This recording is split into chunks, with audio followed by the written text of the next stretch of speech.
I lasted 47 hours. That was longer than anyone else, but still not enough to matter. The first thing I heard when I stepped inside the mansion wasn't a greeting. It was glass shattering somewhere deeper in the house, followed by a child's laughter, sharp, wild, completely unbothered. My grip tightened around the strap of my worn bag as I stood there, soaked from the cold Chicago rain, my sneakers squeaking softly against polished marble floors that probably cost more than everything I owned combined. "You can still leave," the man in the black suit by the door said without looking at me. His voice was calm, almost bored, like he'd said those words 100 times before. I should have listened. I should have turned around, walked back into the rain, and found literally any other job that didn't involve 3 children no one could control and a man people were too careful to even name out loud. But I didn't move. Because rent was due in 4 days, my bank account had less than $80 in it, and desperation has a way of making fear feel like a luxury. "Where are they?" I asked instead, my voice quieter than I intended. Another crash answered me, louder this time, followed by running footsteps overhead. The man finally glanced at me, just for a second, like he was measuring how long I would last. "Upstairs," he said, "but you won't make it past breakfast." I almost smiled at that. Almost. Because something about the way he said it made my stomach tighten. Like breakfast wasn't just a meal. It was a test no one had passed. I climbed the staircase slowly, each step echoing too loudly in the silence between the chaos. The second floor felt different. Warmer. Messier. Real. A lamp lay on its side in the hallway, its shade crooked, light flickering like it was trying to give up. One of the doors was half open, and I could hear them inside. 3 voices overlapping, arguing, laughing, shouting. Not scared. Not controlled. Just untamed. I pushed the door open gently, and everything stopped. 3 boys. Identical. Maybe 6 years old. Same dark hair. Same pale skin. Same storm gray eyes that locked onto me all at once like I had just stepped into the center of something I didn't understand. One of them stood on the bed, holding a pillow. Like a weapon. Another sat on the floor surrounded by torn pages from what used to be a book. The third leaned against the window, arms crossed, watching me with a stillness that didn't belong to a child. "You're new," the one on the bed said. I nodded. "I'm Lily." Silence. Then the boy by the window tilted his head slightly. "You'll leave," he said. Not a question. A fact. My throat went dry, but I forced myself to take another step into the room anyway. "Maybe," I said softly. "But not before breakfast." That got their attention. Not fear. Not authority. Just curiosity. And somehow, that felt more dangerous than anything else. Behind me, somewhere downstairs, I heard a door close. Heavy. Final. I didn't know it yet, but that was the moment everything shifted. Not when I walked in. Not when they looked at me. But when I decided to stay. Because in a house where no one lasted 48 hours, staying was the most reckless thing I could do. And for some reason I couldn't explain, those 3 wild, silent boys were already watching me like they were waiting to see if I would break too. I should have been afraid of them. But what unsettled me more was how quickly the noise disappeared after I spoke. Like the room itself was holding its breath, waiting to see what I would do next. And I realized right then that this was not about controlling them. Not really. This was about understanding why 3 6-year-old boys could turn a mansion into something that felt more like a storm than a home. And storms do not listen to commands. They react to pressure, to silence, to the air around them. "Breakfast?" the one on the bed repeated, lowering the pillows slightly, his voice carrying something curious now instead of defiant. I nodded once, slow, steady, like I had all the time in the world, even though my heart was beating so loud I was sure they could hear it. "Yes, I am starving, and I cannot cook for myself without help," I added, letting the words land differently than they expected. Not an order, not a demand, an invitation. The boy on the floor stopped tearing paper, his fingers going still mid-motion, while the one by the window pushed himself upright, watching me more closely now. Measuring, always measuring. "We do not help," he said flatly, but he did not move away, and that was enough for me. Enough to take another step forward, slow, careful, like approaching something fragile instead of something dangerous. "That is okay," I replied quietly, glancing around the room, taking in the scattered books, the overturned chair, the chaos that felt less like rebellion and more like something unspoken, something left behind. "Then you can just watch me fail," that made the one. on the bed smirk, just for a second, and I saw it. The crack in the wall, the tiny opening where something human still lived underneath all that noise. I turned before they could answer, before I could lose that moment, and walked out of the room without checking if they would follow, because I knew if I looked back, I would break whatever fragile thread had just formed between us. The hallway felt quieter now, like the house itself was listening. And when I reached the kitchen, I stopped for a second, taking it in. It was too clean, too perfect, everything polished and untouched, like no one had actually lived there in a long time. And that explained more than anything else. I set my bag down on the counter and rolled up my sleeves, the fabric worn thin at the edges, familiar, grounding. And then I started. Not anything complicated, not anything impressive, just eggs, toast, something warm, something that smelled like morning instead of silence. The pan hissed softly as I cracked the first egg, the sound filling the space in a way that felt almost out of place. And for a moment, I thought I was alone, until I felt it, that shift in the air, that quiet presence behind me. I did not turn right away. I let the smell do the work, let the sound carry, and then I glanced over my shoulder just enough to see them. All three of them standing in the doorway, no shouting, no running, just watching, like they had never seen someone cook before, like this simple, ordinary thing was something unfamiliar, something worth staying still for. "You are going to burn it," one of them said after a moment, stepping a little closer, and I smiled faintly, flipping the egg with a careful motion. "Then you should probably come closer and make sure I do not," I said, and that was when the first one moved fully into the room, cautious, slow, like he did not trust the quiet any more than I did. The second followed, then the third, and suddenly the kitchen did not feel empty anymore. It felt alive, in a way the rest of the house did not. I placed the plate down on the counter, simple, imperfect, real, and waited, not speaking, not pushing, just giving them the space to choose. And after a few seconds that felt longer than they should have, one of them reached out, hesitated, then picked up a piece of toast, took a bite, and everything changed in that small, quiet moment, because the other two followed without a word, sitting down, eating, no chaos, no shouting, just silence that felt different this time, softer, like something inside them had finally exhaled. And I did not know who was watching through the cameras or from the shadows of this house. But I knew one thing with absolute certainty as I stood there, hands still, heart steady for the first time since I walked in. This was not about surviving 48 hours anymore. This was about something much bigger, something I had already stepped into without realizing it, and there was no turning back now. They did not thank me, and somehow that made it feel more real, because children who are used to losing things do not trust anything that feels like it might stay. They just eat, quietly, carefully, like the moment could disappear if they moved too fast. And I stayed exactly where I was, leaning lightly against the counter, pretending not to watch them while noticing everything. The way Ethan held his fork too tight like it might be taken away. The way Noah glanced at his brothers before every bite like he was checking if it was safe. And Lucas, the quiet one, the one who watched more than he spoke, he did not eat right away.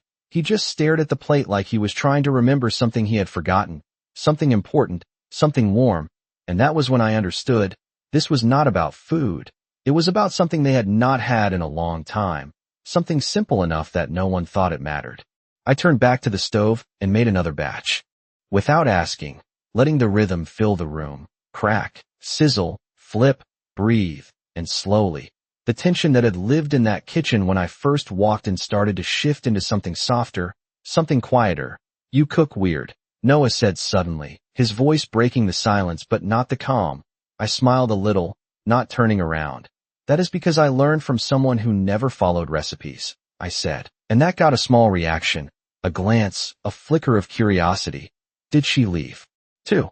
Lucas asked, and the question hit harder than it should have, but I kept my voice steady, gentle. "No," I said softly. "She stayed as long as she could." And that was enough. I did not explain, and they did not ask again. But something in the air shifted again, like they had heard more than I said, like they understood something without needing the details. I set another plate down, and this time Lucas reached for it without hesitation. And that felt bigger than it should have, like a door opening just a few inches after being locked for a very long time. The sound of footsteps in the hallway made all three of them stiffen at the exact same time. Not scared, not exactly, but alert, like they had learned to expect something when the house got quiet.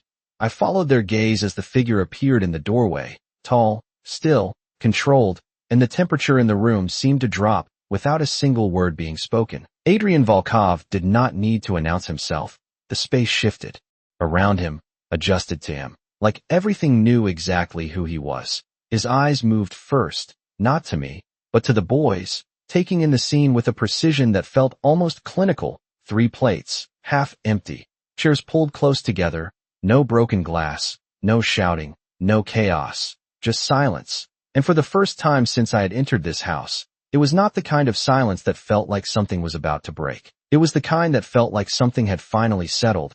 His gaze lingered there for a second longer than expected, then slowly, deliberately, shifted to me, and I felt it. That weight, that attention that did not need volume to be overwhelming. I straightened slightly, not out of fear, but out of instinct, like standing in front of something that required you to be fully present. "What did you do?" he asked, his voice low, controlled, not accusing, not impressed, just searching. I glanced at the boys, then back at him, keeping my tone even. "I made breakfast," I said, and the simplicity of it seemed to catch him off guard in a way he did not show, but I saw it in the slight pause, the almost imperceptible shift in his expression, because men like him were used to control, to force, to solutions that came with power, not with something as small and ordinary as a warm plate of food. "That is all?" he asked after a moment, and I nodded once. "That is all they needed," I replied quietly, and the room went still again, but not the same kind of still as before. This one felt heavier, like something unspoken had just entered the space between us, something that did not belong to him, something he could not command or buy or replace. And for the first time, I saw it, not weakness, not exactly, but something close to uncertainty flicker behind his eyes. And that was the moment I realized this was never just about surviving the boys. This was about stepping into a world where even the most powerful man in the room did not understand the one thing that could change everything. And somehow, without meaning to, I had just shown him what that looked like. He did not respond right away, and that silence stretched just long enough to feel intentional, like he was deciding whether what he was seeing in front of him was real or just another temporary illusion that would fall apart the moment he turned his back. And I held his gaze without forcing anything into it. Not challenge, not submission, just presence, because I had already learned something about this house. Everything here reacted to pressure, and the moment you pushed, it pushed back. Harder. The boys stayed seated, which was the most surprising part of all. No sudden movement, no attempt to break the stillness he brought into the room. But they did not run to him either, did not speak, did not seek his approval. They just stayed, and that told me more about their relationship than anything else could have. Adrian's eyes flickered back to them briefly, taking in the detail with that same quiet precision, then back to me. "They do not usually sit this long," he said, almost to himself, and there was something in his voice that felt unfamiliar, not doubt, not confusion, something closer to observation without control. I turned slightly, picking up a glass and rinsing it under warm water, grounding myself in the small, ordinary motion. "Maybe no one ever gave them a reason to," I said gently, and I felt it again, that shift in the air, subtle but real, like I had stepped just slightly outside the boundaries of what people usually said to him. One of the boys, Ethan, I thought, glanced between us, his fork pausing mid-air, like he was waiting for something to happen, something loud, something sharp, something that would break this fragile calm. But it did not come. Instead, Adrian took a slow step into the kitchen, then another, not with hesitation, but with a kind of measured control. Like every movement was chosen, deliberate, his presence filling the space without overwhelming it this time. And that alone felt like a change. He stopped at the edge of the counter, close enough now that I could see the fine details, the faint lines at the corners of his eyes, the way his jaw tightened just slightly when he was thinking. "You are not trained for this," he said, not as a question, but not entirely as a statement either. I shook my head once, drying my hands on a towel. "No, I am not," I admitted, and for a moment, something almost like disapproval flickered across his face, but it faded just as quickly. replaced by that same unreadable calm. And yet, he said quietly, his gaze drifting back to the boys who were now finishing the last of their food, slower, calmer, like they were not in a hurry to leave this moment behind. You succeeded where professionals did not. I exhaled softly, leaning back against the counter. I did not try to control them, I said, meeting his eyes again. I just gave them something they were missing. He studied me then, not in the way men usually looked at women, not assessing appearance, not distracted, but focused, like I was a problem he could not solve yet. And that made something in my chest tighten in a way I did not expect, because being seen like that was not always comfortable, especially not by someone who was used to understanding everything in his world. And what is that? He asked, his voice lower now, quieter, and I did not look at him when I answered. I looked at the boys instead, at the way Lucas had finally relaxed his shoulders, at the way Noah had stopped glancing at the door, at the way Ethan had leaned slightly closer to his brothers without even realizing it. Consistency, I said softly, something that does not disappear the moment they start to trust it. The words settled into the room, heavier than anything else that had been said so far. And for a second, I thought I had gone too far, stepped into something I should not have, but Adrian did not interrupt, did not correct me, did not shut it down. He just stood there, absorbing it. And that silence felt different again, not controlled, not empty, but full of something that had not been there before, something unsettled, something shifting. One of the boys pushed his plate away and looked up at him finally.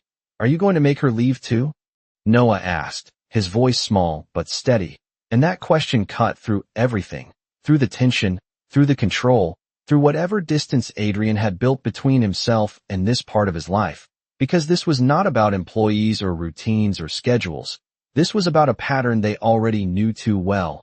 Adrian's gaze dropped to his son, and for the first time since I had seen him, something in his expression changed in a way that was not guarded, not controlled, just human. No, he said after a moment, his voice firm, certain, but quieter than before, and then his eyes lifted back to me, holding mine with a weight that felt different now, less like evaluation, more like recognition. Not yet. And I did not know why those two words stayed with me longer than anything else he had said, but they did, because in a house where nothing lasted, not yet sounded like the beginning of something neither of us had planned for. The kitchen did not return to chaos after he left, and that was the strangest part. Because something had shifted that none of us fully understood yet, something quiet but steady, like a door that had been stuck for years had finally opened just enough to let air through, and the boys did not rush away the second his presence disappeared. They stayed, lingering in their chairs longer than they needed to, like they were holding on to something they could not quite name. I moved slowly, collecting the plates, rinsing them one by one, letting the soft rhythm of water and porcelain fill the space again. And after a moment, I felt it, that familiar awareness of being watched. But this time it was different. It was not guarded or sharp. It was curious. Are you going to cook again tomorrow? Ethan asked, his voice quieter now, less challenging, more hopeful. I glanced at him over my shoulder, drying my hands.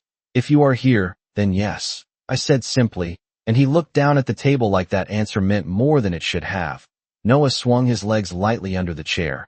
Not restless, just thinking. The last one said she would stay too, he muttered, almost like he did not mean to say it out loud. And I felt that familiar tightening in my chest again, not because of what he said, but because of how casually he said it, like disappointment had become something normal, something expected. I walked over and crouched slightly, so I was closer to their level, not towering over them, not distant, just present. I do not make promises I cannot keep, I said gently, meeting his eyes, but I will be here today, and I will be here tomorrow morning. And that was enough. Not a guarantee, not forever, just something real, something they could test. Lucas studied me again, that same quiet intensity in his gaze. But there was something softer there now, something less guarded, like he was trying to decide if I was different or just better at pretending. And I did not rush him. I did not try to prove anything. Because trust was not something you argued into existence. It was something you built in moments like this, small, steady, consistent. The clock on the wall ticked quietly, marking time in a house that did not seem to notice it most days. And for the first time since I arrived, The silence did not feel heavy. It felt lived in, like something was beginning to take shape where there had only been space before. What do we do now? Noah asked suddenly, looking between his brothers and then back at me. And that question told me everything, because no one had given them a now before. No one had stayed long enough to build one. I stood slowly, thinking for a second, not about rules or schedules, but about something simple, something grounding. Now we clean up together, I said, picking up a dish towel and handing it to Ethan without making it a command. Just an option. He hesitated for half a second, then took it, and that was another small shift, another quiet change that would not have meant anything to anyone else. But here, it meant everything. Noah grabbed a plate without being asked, and Lucas, after watching both of them, stood up and reached for the counter, and suddenly, without noise or resistance, the kitchen moved with us instead of against us, and I realized something then, something important.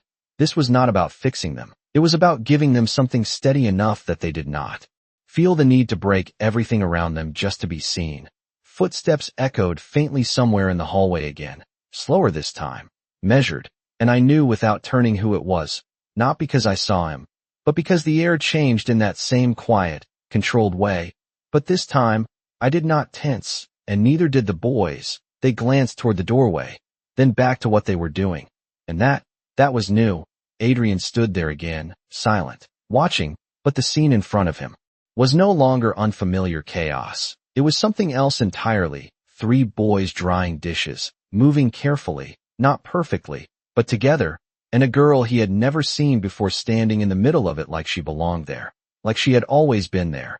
And for a moment, no one spoke, because there was nothing to interrupt, nothing to correct, just a quiet, ordinary moment that did not fit into the world he controlled. And when his gaze finally met mine again, it was not searching this time, not questioning.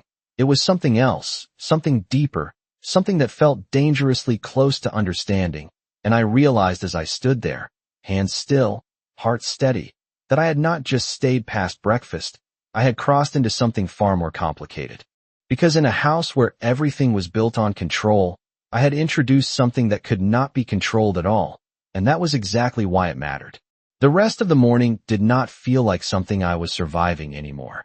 It felt like something I was slowly stepping into, piece by piece, like a place that had been waiting for someone to move through it without breaking the fragile balance it had learned to protect. And the boys stayed close, not clinging, not dependent, but present in a way that made every small action feel like it mattered more than it should. Ethan insisted on drying every plate, even when his hands slipped and left streaks. Noah followed me from counter to counter, asking quiet questions that sounded casual, but carried something deeper underneath. And Lucas stayed near the window again. But this time he was not distant. He was watching us, part of it, just choosing his place carefully. And I let it unfold without forcing anything into shape. Because the moment you tried to control something like this, it stopped being real. Do you always wake up this early? Noah asked, leaning his elbows on the counter as I wiped down the surface. I smiled faintly. When I have a reason to, I said, and he nodded like that made perfect sense, like reasons were something he was still learning to recognize. The house itself felt different now, less like a structure and more like a space people actually lived in. Even the light coming through the tall windows felt warmer, softer, like it had finally found something to land on. A soft knock at the kitchen entrance pulled my attention, and one of the staff members stood there, hesitant, like they were not sure if they were allowed to interrupt. "Mr. Volkov would like to see you," he said carefully, and the words settled into the room with a weight that made all 3 boys look up at the same time. Not panicked, not afraid, just alert again. I straightened slowly, wiping my hands on the towel. "I will be back," I said to them, keeping my tone steady, not promising more than I could give, but not leaving it uncertain either. Ethan frowned slightly. "They usually do not come back after that," he said, and I met his gaze without hesitation. "Then I guess I will be the first," I replied quietly, and for a second, none of them moved, like they were holding on to that moment, testing it.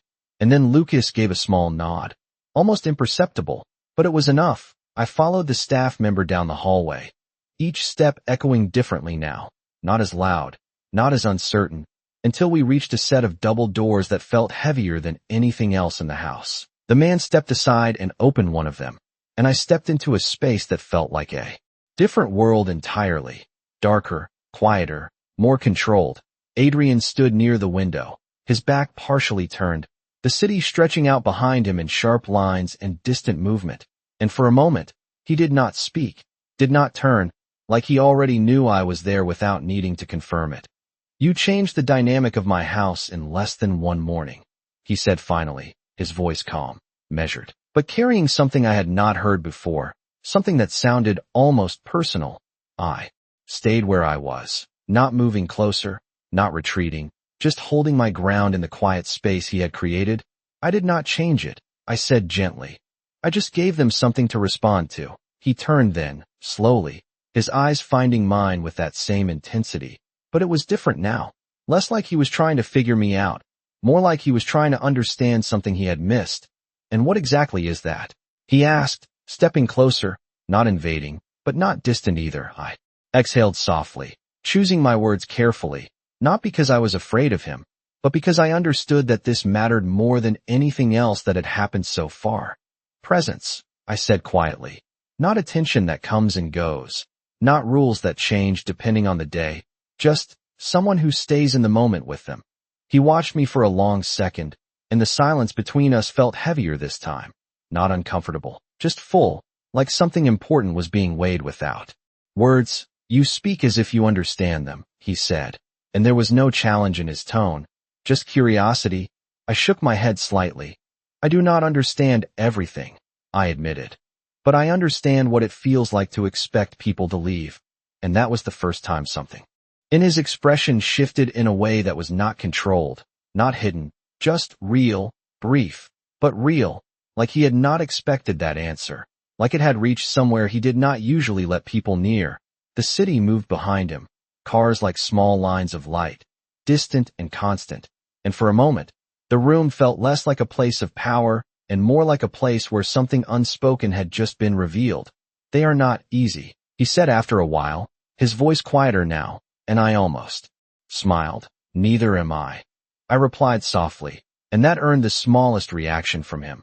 Not quite a smile, but something close enough to feel like progress, like acknowledgement, like the beginning of something that neither of us fully understood yet.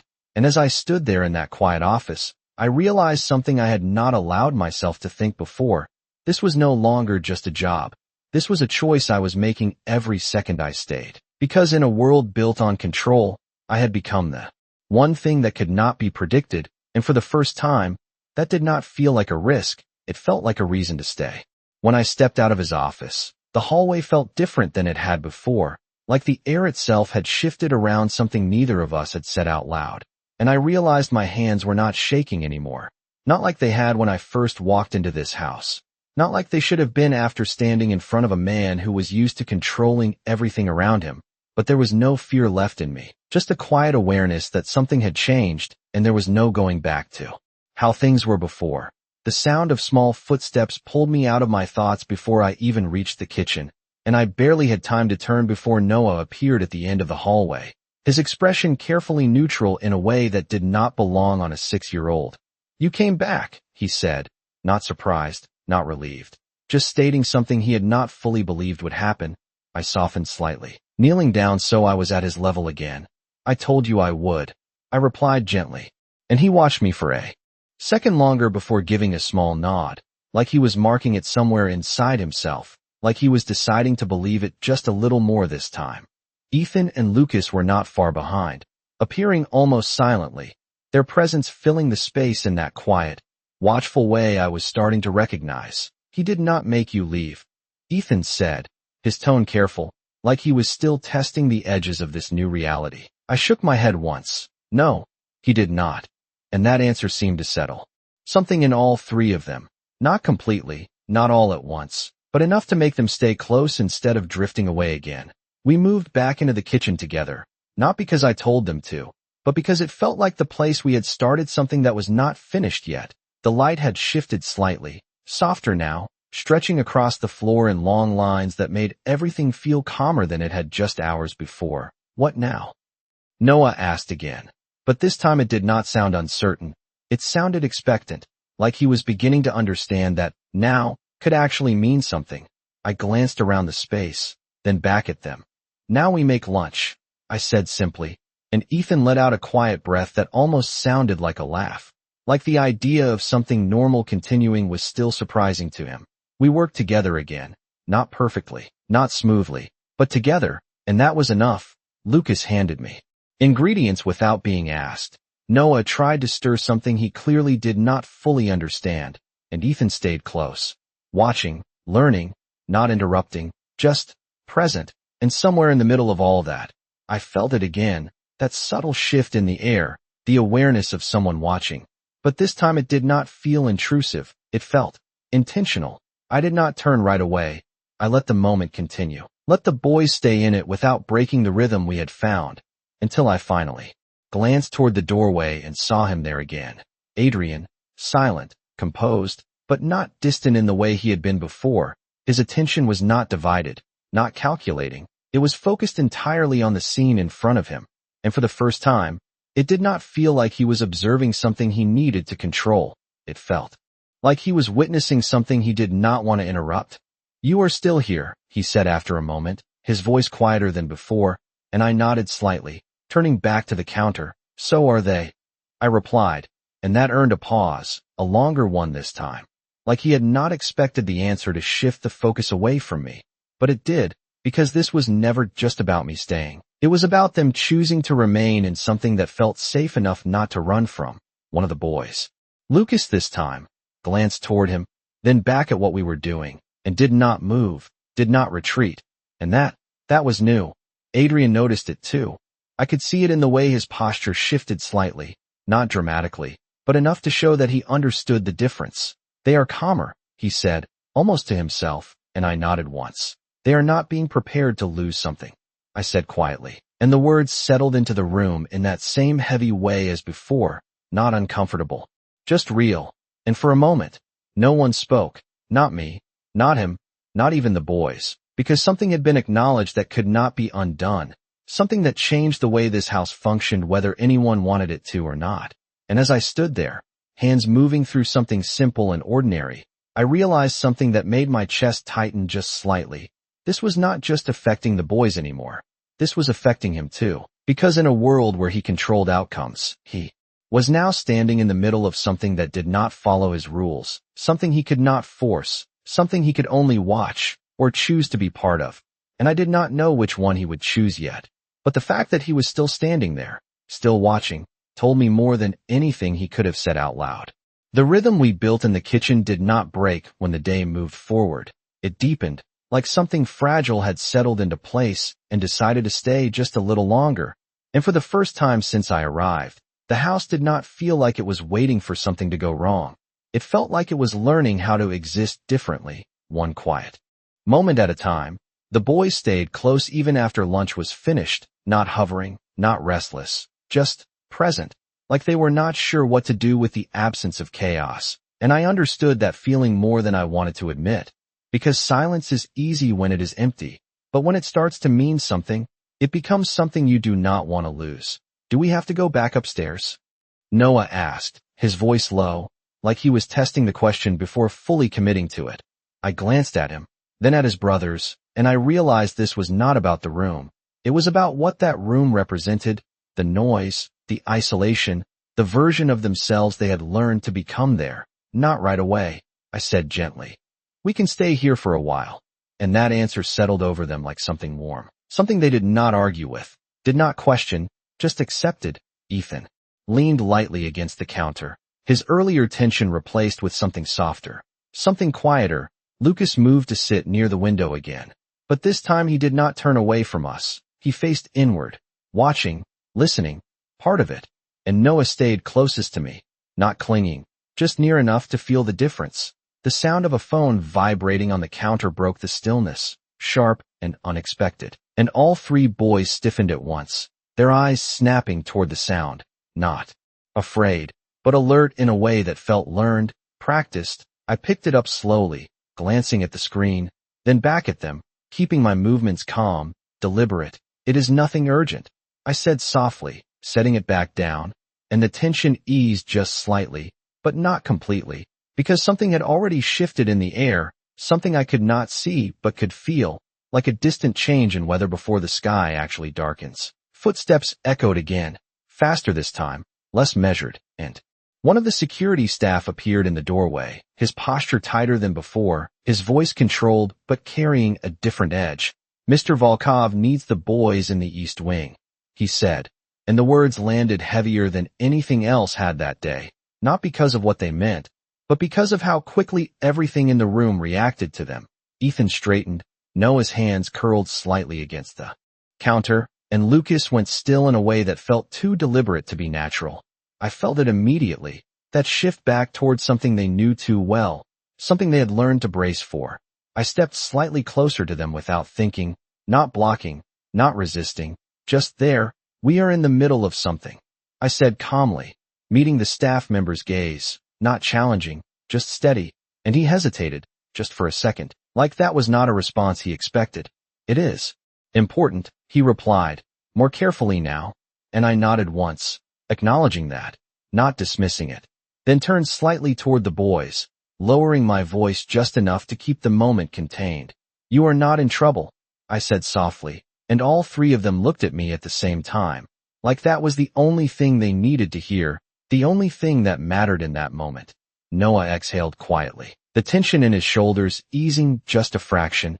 Ethan gave a small nod, and Lucas held my gaze for a second longer than the others, like he was measuring something deeper, something beyond the words. And then he stood up, not rushed, not resistant, just ready.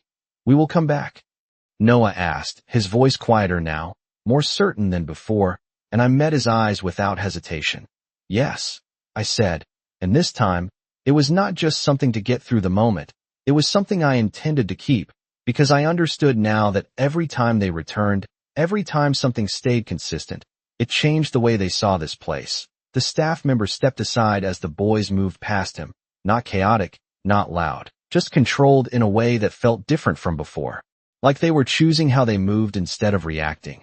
And as they disappeared down the hallway, I felt it again, that quiet shift in the house, like something had been tested and had not broken, like a line had been drawn somewhere invisible but real. Adrian appeared moments later, his expression unreadable, but his presence sharper now, more focused. "They responded," he said, not a question, and I nodded once. "They listened," I corrected gently, and his gaze lingered on me for a second, longer than usual, like he was recognizing the difference between those two things, like he was beginning to understand. That control and trust were not the same, and as the silence settled between us again, I realized something that made my chest tighten just slightly. This was the first time something unexpected had happened in his world, and had not been corrected, not been controlled, just allowed to exist, and that was far more powerful than anything else that had happened so far. The house felt quieter after they left, but it was not the same kind of quiet I had walked into that morning. This one held something underneath it, something that had been set in motion and could not simply be undone, and I stayed in the kitchen for a moment longer than necessary, my hands resting lightly against the counter as I listened to the distant echoes of movement from the East Wing, trying to understand what had just shifted and why it felt so permanent. Adrian had not moved, his presence still steady behind me, not pressing, not demanding, just there, like he was allowing something to unfold without stepping in to control it for once. They asked if they would come back. I said quietly, not turning around, because I knew he would hear what mattered in that sentence, not the words themselves, but what they meant. There was a pause behind me, subtle but real, like he was processing something he was not used to needing to process. "And you told them yes," he replied, and I nodded once, even though he could not see it fully. "Because they will," I said simply, and that was the moment I realized how different this felt. I was not hoping, not guessing, I was certain, and certainty in a place like this was not something to take lightly. He stepped closer then, not enough to crowd the space, but enough that I could feel the shift in the air again, that controlled presence now carrying something quieter, something less rigid.